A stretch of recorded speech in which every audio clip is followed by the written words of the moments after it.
Just wanted to let you know that your test results came back, and the diagnosis is you've got a bad case of loving the Ron Van Dam show. Now, it's curable, but if loving this show is wrong, do you really want to be right? You are listening to the Ron Van Dam Show on New England Broadcasting.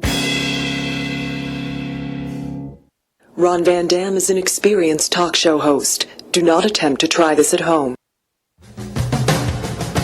Good morning, good afternoon, good evening, good night.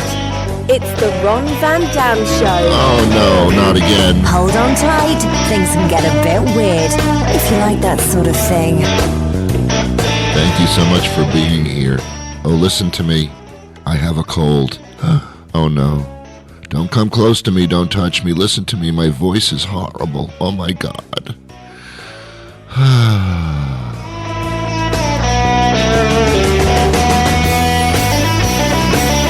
But it's okay because this is radio and you're not going to catch anything from it. You can't catch any germs through the speaker. You really can't. I've tried and you can't do it. So you're good. And I'm 99.9% germ-free. So I'm good. So relax. I'll do a show for you, but I can't promise you anything.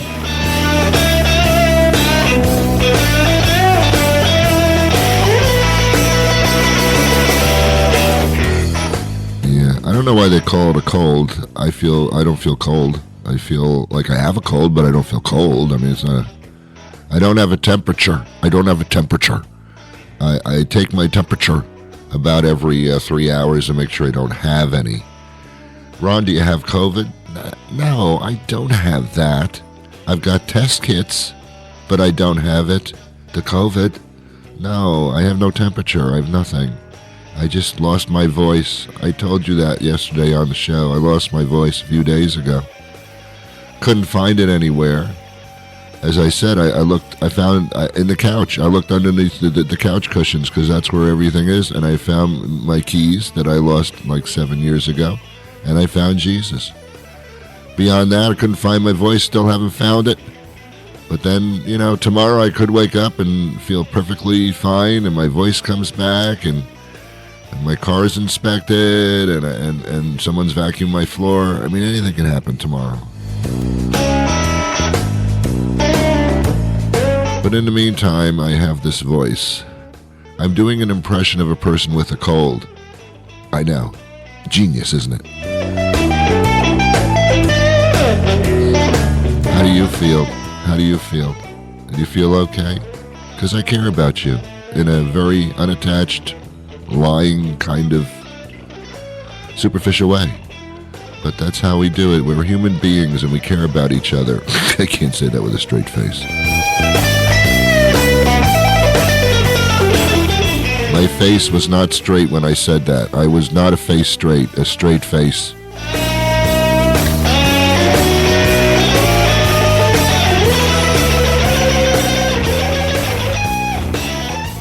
Did you ever hear of a stuffed chicken or a stuffed clam? I have a stuffed nose. Same thing.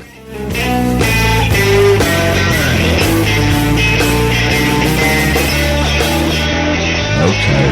All right.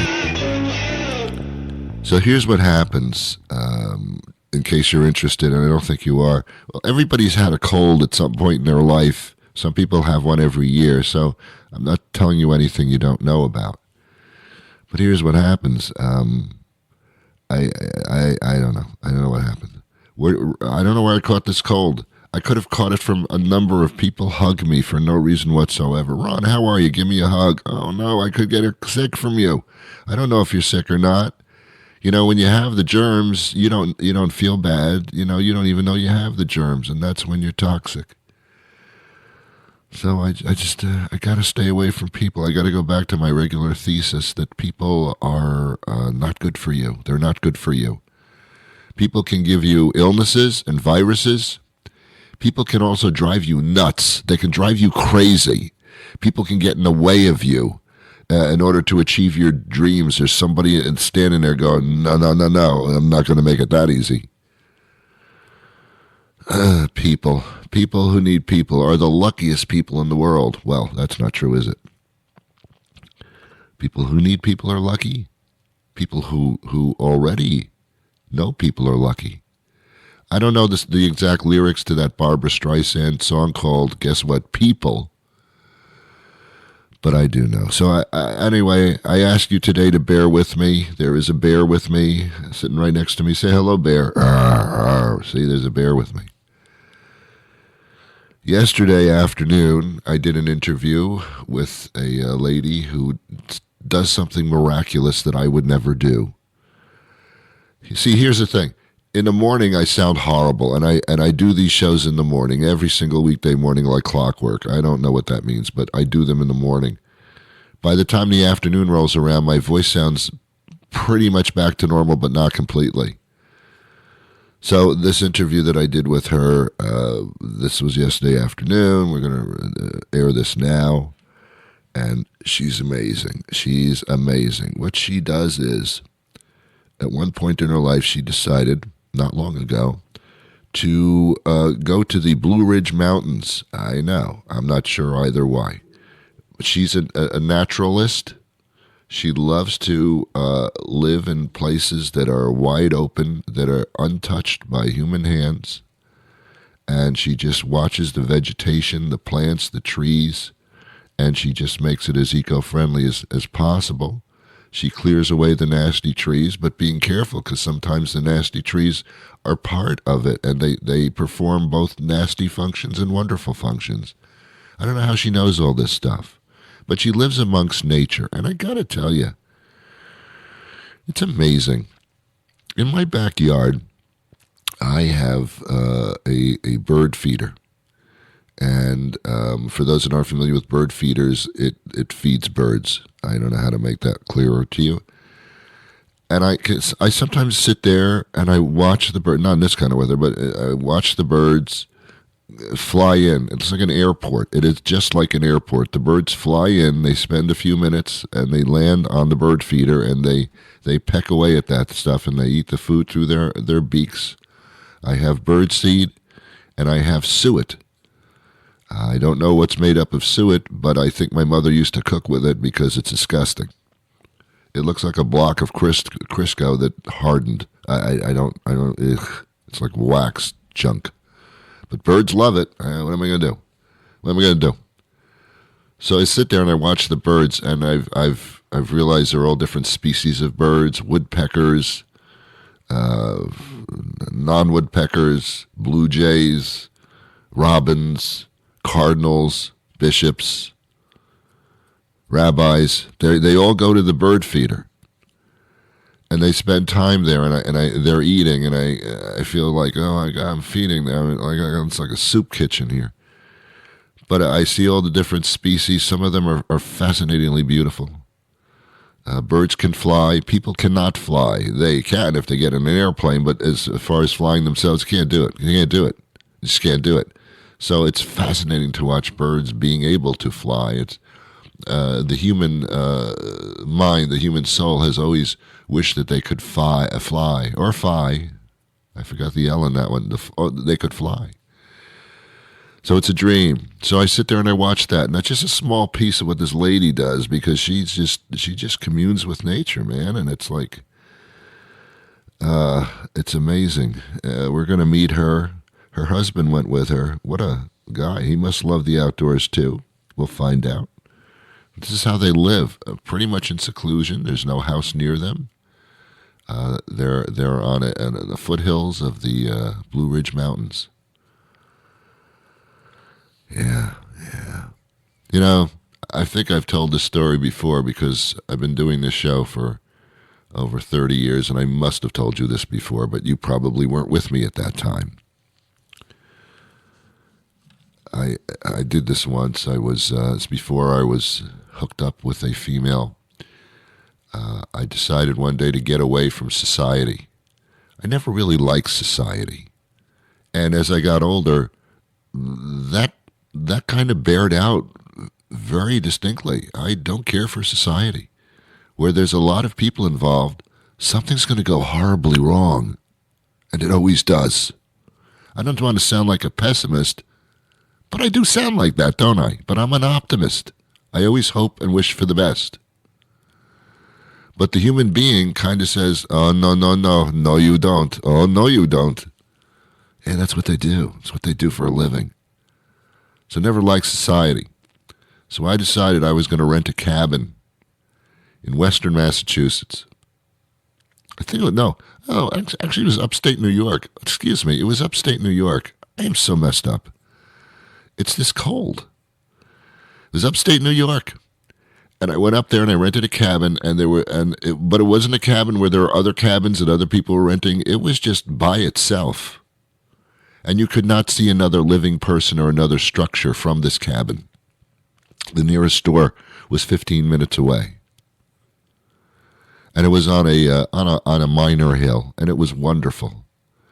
And I got there and I unpacked the few things that I had, and I decided I had no electronic things with me. Didn't have a lot of them back then when I did this. No TV. Oh, not TV. There was a radio. I brought a radio, but I wasn't going to turn it on because the idea was to get away from society as much as I could. I had food with me because I love to cook. And my design was to just sit there and cook and just commune with nature and look at the beautiful view and the animals and do that. And I sat there, and they had a chair there. They had a little deck on the side of this cabin, and I sat there on the deck, and I went, phew, and I made myself a little cocktail. Yep, those were the days when I did that. And I just sat there and I stared into the beauty of this earth, and the many animals and species of birds and woodchucks. I don't know. I don't know what they were. Squirrels, I think. Beavers. I don't know what the hell they were. But I sat there and I just soaked it all in. The beautiful trees swaying in the breeze. It was like paradise. It was paradise plus. And I sat there and I just took it all in. Then I got, what's the term? Bored off my ass. That's what it was. Bored off my ass. Because I didn't bring anybody with me. It was just me.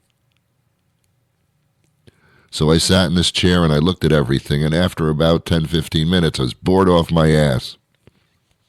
I'd brought a little radio with me and I started playing music. And that was kind of nice.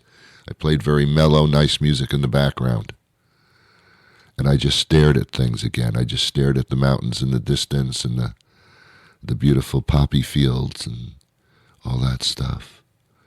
And I listened to the music for about a good 45, maybe 47 minutes. And then I realized that I was bored off my ass. So I got in my car and I drove down to the nearest place of civilization. And I walked in there and they were all like, local people, really local. And I said, this is not working out for me. And I stayed there overnight, packed up my stuff in the morning, called the person I rented the cabin from, and I said, I'm sorry, I can't. I was only going to stay 2 nights anyway, but I can't stay the second night. And the guy said, why? What's the matter? Something wrong with the cabin? I said, no, I'm bored off my ass. I said, oh, yeah. A lot of people leave early because they're, how do you put it, bored off your ass? Yeah, it happens frequently up here. And, to this day, though, I carry that memory that I had of peacefulness and serenity that I enjoyed for about an hour and 15 minutes. But I carry that with me, and now it's still to this day just an ideal, just a thought, just a thing. That's how society has ruined me. You've ruined me, society. You don't allow me to have the serenity because now I miss you when I'm not with you, and when I'm with you, I don't want you. It's a conundrum of ultimate proportions. Anyway, my guest has managed to do good and to also enjoy the serenity and the peace. Or not. We'll find out. She joins us right after these words. Gentlemen, have you ever been in the mood for a nice knish or maybe bagel in the schmear, but you're also in the mood for some exotic dancing? You can't find those in the same place. Until now. I'm Moishe Kaufman, inviting you to come visit us at Moishe's Knish and Strippers, the area's first genuine kosher deli and titty bar. Come in and rock out with your locks out and check out our dancers. These girls are so nice you'll plots, and they're all certified kosher. Maybe not the kind of girl you bring home to mother, but once you see Delia fold a dollar bill without using her hands, you won't care what mom thinks. Look, Bubby, you're in a strip club. That alone is enough to kill her, so live a little. Every Thursday, don't miss our buns and brisket buffet from noon to 6. Moishe's Knish and Strippers is closed on the Sabbath. Hey, we might be a little unorthodox, but we're not heathens. Paula Whyman joins us now. She's author of Bad Naturalist, One Woman's Ecological Education on a Wild Virginia Mountaintop. The title alone is like, what? I mean, that's... thanks for being with us, by the way. Oh, it's my pleasure. How did you decide to undertake this type of commitment? Well, I lost my mind a little bit, I guess. Okay. I'm a lifelong nature lover, passionate about nature ever since I was a kid, turning over rocks and looking for insects. And so as I grew older, I kept reading about nature and wanting to be more involved and do something hands-on.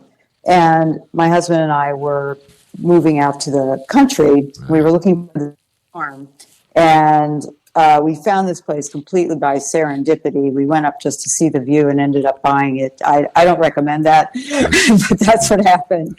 But meanwhile, when we went up there, when we're going to get a farm, the idea I had was to plant a small meadow, a little tiny meadow, that would bring native pollinators to the area, because I'd been reading about how important it was to replace lawn grasses with native plants. There's this whole movement called the Homegrown National Park movement. So I had that in my head, and I thought, I'm going to do that. I'm going to plant a meadow wherever we end up, just a small one, and then I can sit in my writer's shed in the middle of it and look out and watch the butterflies, like, really idealistic, right? Yeah. So we got up on top of this mountain, and I looked out and saw what at the time was 75 acres of open rolling hills with these 6-foot plants that were over my head everywhere. And I thought, why was I limiting myself to such a tiny, unambitious idea when maybe I could make a difference in a place like this, despite the fact that I knew nothing about plants. I was terrible at gardening. I had no idea how to go about restoring native meadows, which is what I planned to do. And I didn't even know what questions to ask or whom to ask. I had no idea where to start. Wow. Was it a solitary environment? Were there other people in other homes around you, or is this like getting away from it all? Our nearest neighbors are a mile away. Yeah, there you go. Down the bottom of the mountain. And in fact, when we came here that day, the road wasn't even finished, and the place had not been used for several years. It had most recently been a cattle farm for about the last 40, 50 years. But there were no buildings. There was no infrastructure, no water, no power. The road was rocks and roots. Road is in quotes, We hiked up to see it the first time. It was a little, it was a lot. Yeah, well, that's a commitment and a half. Were you looking for the solitude as well? Yes, well, as a writer, I appreciate quiet and the ability to be in nature and just reflect with my thoughts. And my husband is an Eagle Scout. He loves hiking and being in the outdoors and camping. So that was very appealing to him. Okay. All right. Now, you call it Bad Naturalist. Sounds like you're really good at it. So, how does that fit into the equation? That's a great question. Well, when I started, of course, I knew nothing. So that was one way in which I was an aspiring naturalist, let's say.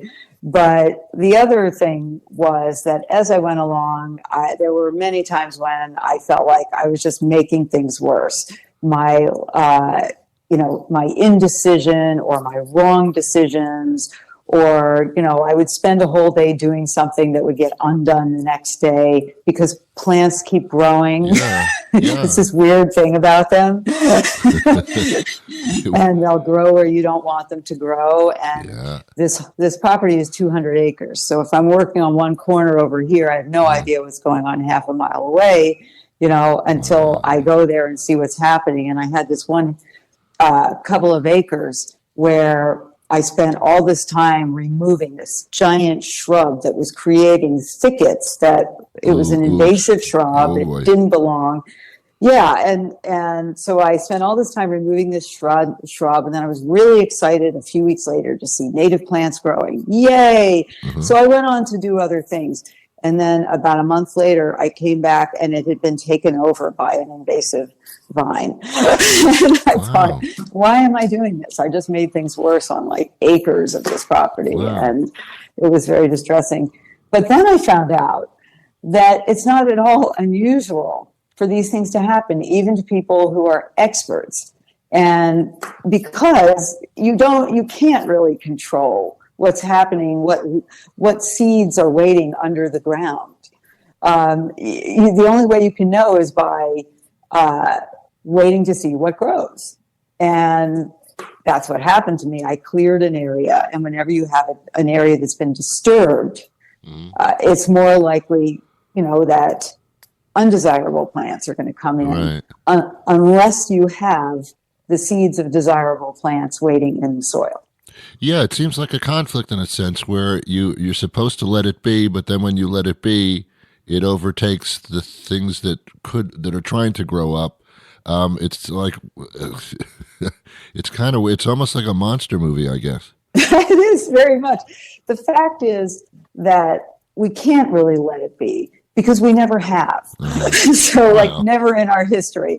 So once you start messing with it, now that we know a little more, and of course in 100 years we'll know more, and maybe what I'm doing now is wrong, but now that we know more, we have to manage it in the right way to sort of lead it in the right direction, encourage it in the right direction. Because if you just let it go, you end up with a bunch of invasive plants. And invasive plants are bad because they compete with the plants that feed and shelter the local wildlife. Interesting. And they have no predators. They have no predators in, here to keep them in check like they do in their home country. Wherever they came from, they have a bunch of predators that keep them from getting out of hand. Yeah. So I would guess that the most invasive plant that you can't stand would be the thickets themselves. Well, there's actually one tree that became my nemesis early on, and it's called, ironically, the tree of heaven. It has all these great ways of growing and reproducing, and now in the East, at least, it has become a host tree for the spotted lanternfly, which I know some of your listeners might be familiar with, which is an invasive insect that was brought here by accident, and its natural habitat is that tree. So it's drawn to that tree, but it also kills a lot of other trees, damages a lot of other trees. And the tree of heaven itself releases a toxin into the soil to keep other things from growing around it. A lot of invasive trees actually do that. But it can sprout new trees from its roots. So if you try to cut it down, that's what it will do. It will sprout new trees from its roots, and it will send out shoots as much as 50 feet away, like many, many little baby tree of heaven. And they can grow like 10 feet in the first year. Wow. So it can't be stopped. Well, you have to stop it in exactly the right way by treating it with a herbicide at exactly the right time. And you have to do it in such a way so that the tree doesn't think it's being girdled, because if you're cutting it all the way around, it will react by reproducing in that way. Okay, so the tree is thinking that's wow. I guess that's possible. It's tricky. Especially when it's a tree from hell, yeah. Yeah, exactly. Wow. How long have you been undertaking this project?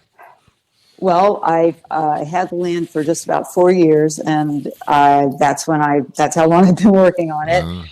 I haven't been able to live on it as long because of all the infrastructure that had to go into it first. And so I do now have a house here where I can be, and that enables me to do more work more consistently. But yeah, the past 4 years, I feel like I've accomplished a lot, but it's a never-ending process. It's, like I said, plants keep growing, and you have to keep managing the place, and I'm looking forward to that, honestly. Very different than what most people are doing in civilization. It sounds like you're kind of left civilization and decided to just commune with nature, and congratulations on that. I'm thinking, Paula, has anybody ever approached you for a television series? Oh, well, I would love that. I'm not yet, but please talk to me.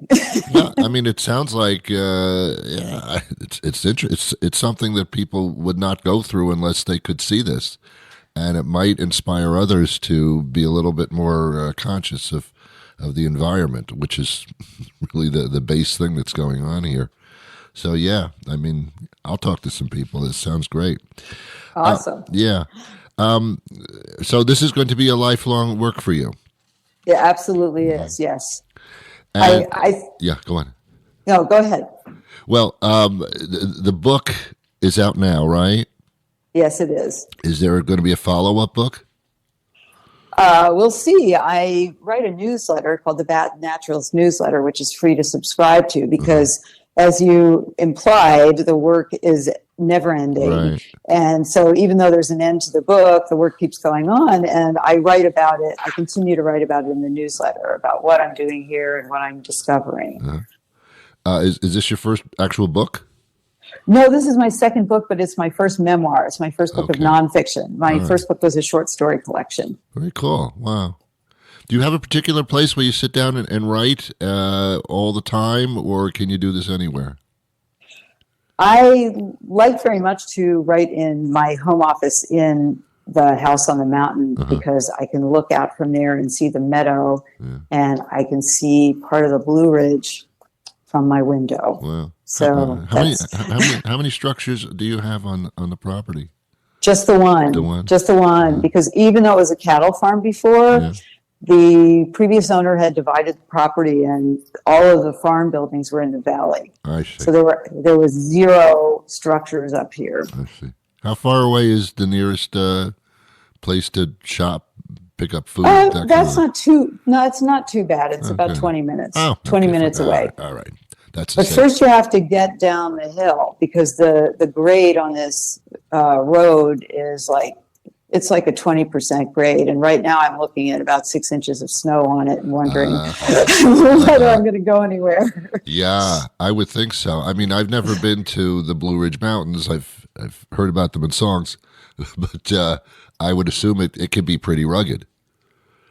Yes, and I'm in the foothills, so this is a little mountain. I see. But it's still steep and rocky. It's really beautiful up here. There are all kinds of rock outcroppings and just the forested slopes, and you really can see for miles. Right. Do you suggest that other people undertake this kind of thing, or this is kind of I shouldn't say normal, but it's not something that anybody should really undertake? Oh, well, actually, I think that I would encourage people to look around where they are at the natural world, because we're all in the natural world. Right. Whether you're in the city, I've lived in the city, I've lived in the suburbs, now I live on my mountain. In the city, there's a city park, or even just the birds that are on the wire or on the windowsill, the plants that are going along the sidewalk. There's nature everywhere. And once you start looking at it, what I've found is you become more curious about it. And when you become more curious about it, you might be motivated to do something. So say in your backyard, there's a plant that is unfamiliar, you can figure out what that plant is, get a good plant app. That's how I do it. and identify that plant. And you might find out that you have a native plant there, and then let it grow and watch what comes to it, watch what visits it in the winter and the spring. And if it's not a native plant, consider pulling it up and plant a little milkweed. And maybe you'll see monarch butterflies come. And really, I think one thing leads to another, and it's very, very rewarding to do one small thing and see a result. And I think it's sort of like a gateway drug. You know what I mean? But I really think start small and find the thing that really grabs you, because then you'll stick with it. Do you love flowers? Make it about flowers. Do you love birds? Make it about birds. I was really into insects personally, so I'm always looking at cool insects and wondering what they are. And at the same time, there's no assignment here in this book. You can feel free to just be entertained and live vicariously through my bumbling and foibles. Yeah. It's kind of a simple concept in the sense that, to me, there are two kinds of people. There are those that just live for themselves and just trample everything around them in order to make themselves comfortable. And the other people actually stop and smell the roses and see what nature really is. And it's a whole different world if you stop and just you start to experience that. That's the lesson that I picked up. Well, that's a great point. And I think I personally, even though I've always been interested in nature, I was not always good at paying attention to it in my own backyard. Right. Traveling, I'd go to interesting natural places and really get, into them and do deep dives about them. But when I lived in the suburbs, when I lived in the city, I didn't pay as much attention to it. Right. But being here on the mountain has made me appreciate those places more. Well, okay, let's talk about the book. It's available everywhere, right? It is. It should be available in your favorite bookstore, in person, online. Okay. Now, in this modern times of social media and stuff like that, is there a website that we can visit? Absolutely. My website is paulawhyman.com, and that's Whyman with an H, okay. Whyman. Right. And there you can find information about my events. I think you're in New England. I'm going to be in the Boston area in March. And if anybody wants to come see me, I'm happy to meet you. My social media links are on my website, and a link to subscribe to my free newsletter if you want to hear more about the mountaineering beyond what's in the book. That's on my website as well. And I also want to say that I'm always happy to hear from readers, and you can contact me through my contact page and ask questions, or just tell me something about nature that you've experienced that you want to talk about. You can invite me to your book club. I love to visit book clubs and meet people. Cool. So please get in touch. That's really cool. Well, she's Paula Whyman, author of Bad Naturalist, One Woman's Ecological Education on a Wild Virginia Mountaintop. Very different than other things you may read, and you can get your head into that kind of situation. It's a good thing for you. Paul, it's been a real pleasure. We'll talk again sometime probably. All right, that'll do it. Thank you to my guest. Thank you to you. Join me tomorrow. See if my voice comes back. That'll be exciting, huh? Something to do. But until that time arrives, I wish you peace.